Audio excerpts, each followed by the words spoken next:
Maliban sa yema candy, pwede rin tayong gumawa ng yema spread, pampalaman sa ating tinapay gamit ang pangunahing sangkap na condensed milk at ilan pang mga sangkap dito. Sa isang kawali ay magkakaramelize muna tayo ng 1/4 cup na light brown na sugar, pero pwede rin naman ang white sugar dito kung gusto nyo po ng mas lighter na color na yema spread. I-caramelize lang natin ito ng walang tigil na paghahalo over medium heat hanggang sa ito'y totally matunaw. Ingatan nyo lang po na hindi masunog kasi po papait ang lasa ng ating yema.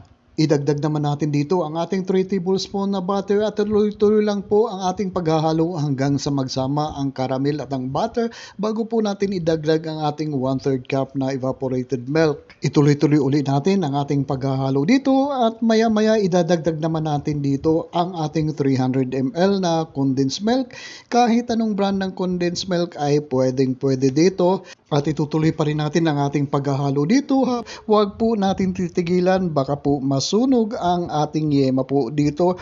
At kapag super thick na po ang consistency dito, maglalagay na po tayo dito ng 1 teaspoon na lemon juice o kaya calamansi juice. Ito po'y para hindi mag-crystallize po ang ating yema spread po dito kahit kapag malamig na po ito. Sa puwentong ito ay malapit-lapit na nating hanguin ang ating yema spread. Kung kaya natin hawakan at mahirap na maghiwalay ang ating daliri, ay hudyat na ito na okay na po ito at pwede na natin hanguin ang ating yema spread po dito.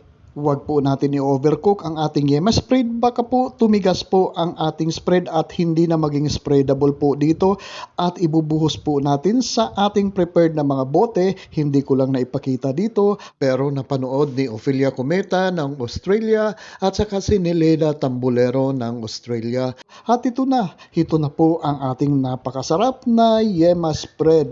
At kahit mainit-init pa ay pwede natin idiretso sa ating mga sterilized na mga bote para doon po natin iimbak ito at napakasarap ito na pampalaman sa ating tinapay o kaya ako ginagamit ko rin ito pang himagas na rin. Pero guys, paki-comment nyo naman po kung saan lugar po kayo nanonood para mabulyawan ko naman po kayo ng special shoutout sa susunod kong video uploads.